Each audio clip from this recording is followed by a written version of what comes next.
In the bleak midwinter. This carol was written as a poem by the English poet Christina Rossetti.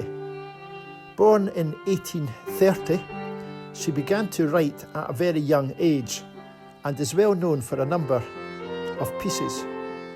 This poem was first published in the January 1872 issue of Scribner's Monthly. She was asked by the editor of that magazine to write a piece, and for her efforts she was given £10.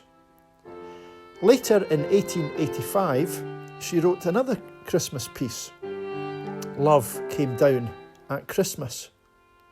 In the Bleak Midwinter would, however, be the one that is better known. Rossetti died in 1894, and it was after her death that this poem was set to music. In 1906, Gustav Holst composed a tune, Cranham, a village in Gloucestershire where his family had once lived. He was born in Cheltenham, and there is a statue of him in that town.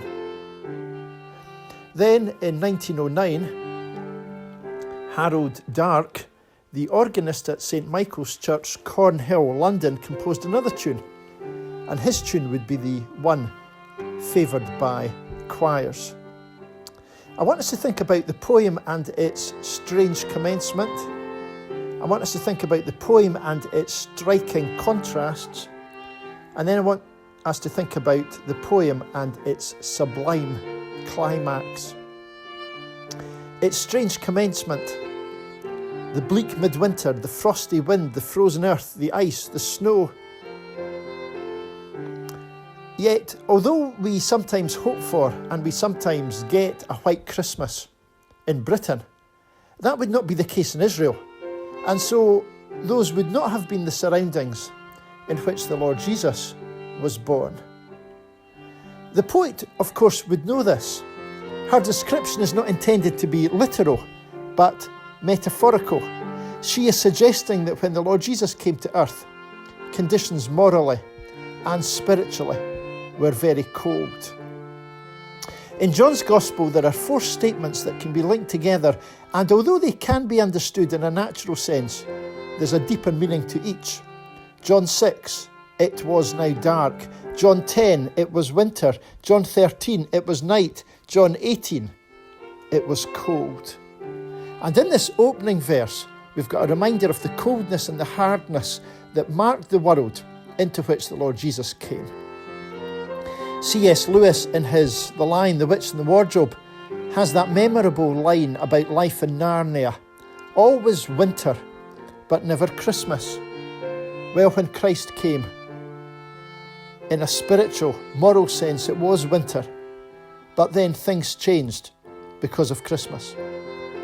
The strange commencement, and then the striking contrasts. In verse 2, a contrast between the infinite and the infant. Said King Solomon in 1 Kings 8, Behold, heaven and the heaven of heavens cannot contain thee, yet for the newborn Lord Jesus he was found within a stable place. Another contrast, his majesty on a future day. Heaven and earth shall flee from his presence, his meekness on that past day. In verse 3, a contrast between the praise of heaven and the provision of earth. In heaven, cherubim worship Christ day and night. On earth, milk and hay. And he who had been surrounded by angels was now surrounded by animals. In verse 4, another contrast, a contrast between the many and the solitary. The masses of heavenly hosts, angels, archangels, cherubim, seraphim, visible, invisible.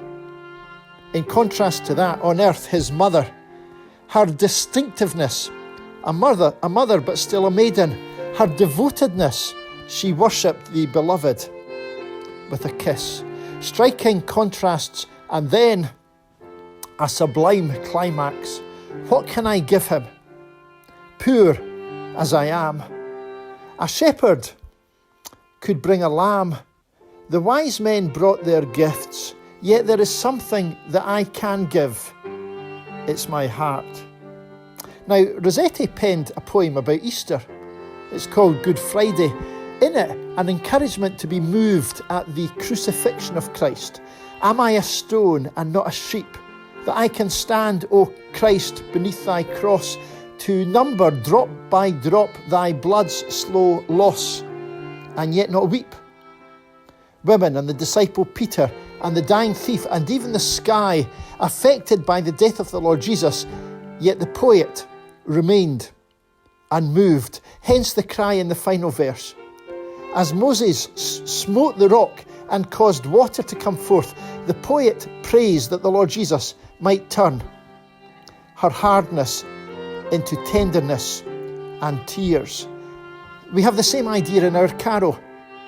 May I be moved at the incarnation of Christ and give him my dearest possession, myself, my heart. Says Proverbs 23, my son, give me thine heart. That's what the wise men actually did. We are told that they presented their gifts of gold and frankincense and myrrh, but before that, we are told by Matthew that they fell down and they worshipped him. May this be your response to the incarnation, adoration. May you wonder and may you worship. May this be your prayer.